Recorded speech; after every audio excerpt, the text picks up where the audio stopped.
right. Hey guys. How you doing? I want to talk to you about first impressions. So first impressions are one of the best opportunities to make an impact. In music right now, your first impression of new music is limited to AOL Music or maybe NPR streaming listening parties, you know?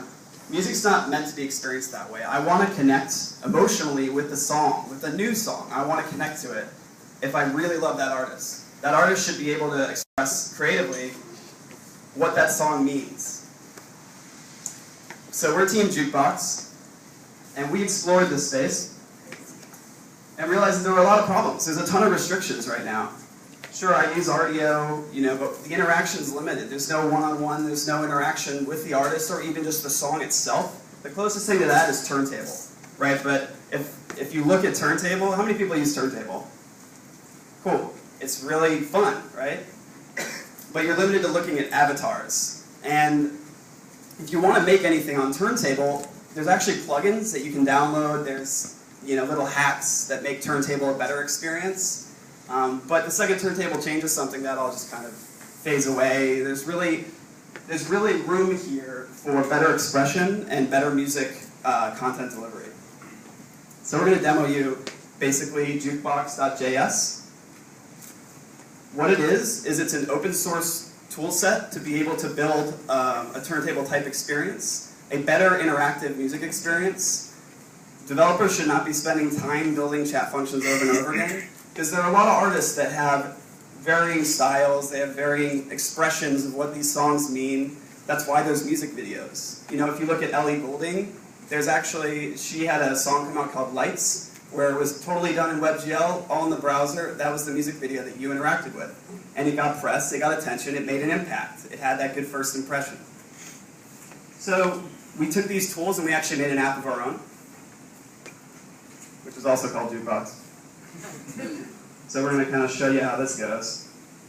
Internet willing. Internet willing. I was afraid of this.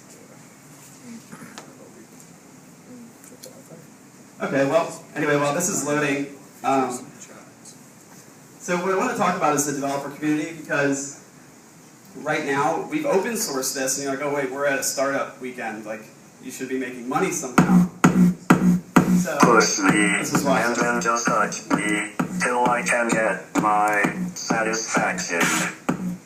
Push me, and then just touch me, till I can get my satisfaction. I'm just going to give it a go. Satisfaction, satisfaction, satisfaction.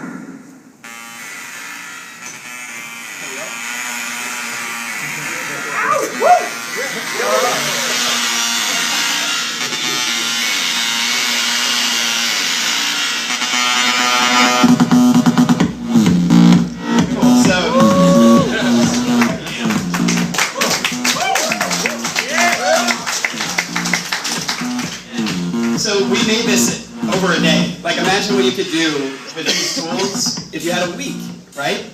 So what I want to explain about this point is that agencies are hired to do this. There's music marketing agencies. I used to work at one where they hire independent developers. New media guys at labels hire independent devs to do this, to build these cool things. If you notice, a lot of these are turntable functions. You have a chat, you have interaction, it feels good. But this is just, it could be anything. You could use Twilio with this, you can do whatever you want. It could be awesome. So let's talk customers.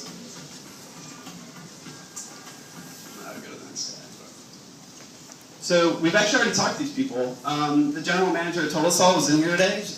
They actually just did a Smashing Pumpkins listening party, and they had to do it on AOL Music because there wasn't this opportunity to create. Vagrant Records, they have Edward Sharp, loves what we're doing. And more importantly, Pat Maddox is a well-known developer in LA, and he can't wait to do his next drum and bass mix on here, because he actually writes drum and bass tracks too. But there's this opportunity here where there's this intersection. There's budget for this, and there's also a lot of creative energy. So that's why we tiered this. We've got the open source code that basically allows us to be marketed by whatever's made on the platform. You've got a hosted solution where we're giving like support based on how much you're using it, and then also custom full support.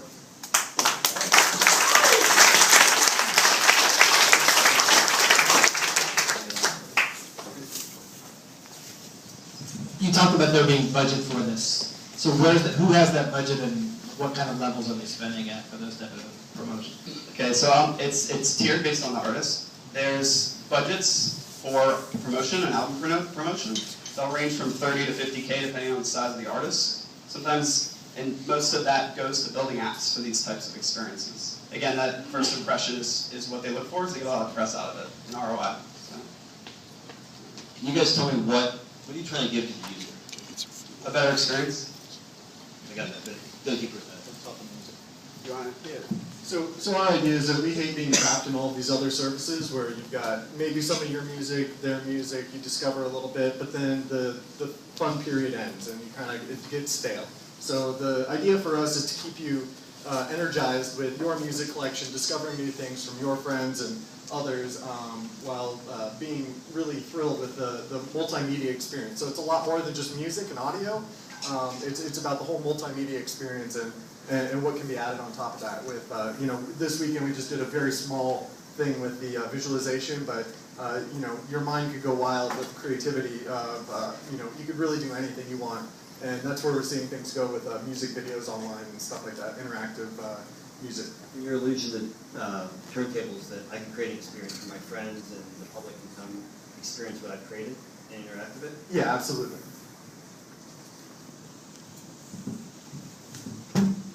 Revenue, you're talking about, so free, obviously, great move there. I start using it, you're going to charge me just for storage, and is that it? Not right now? Right now, yeah.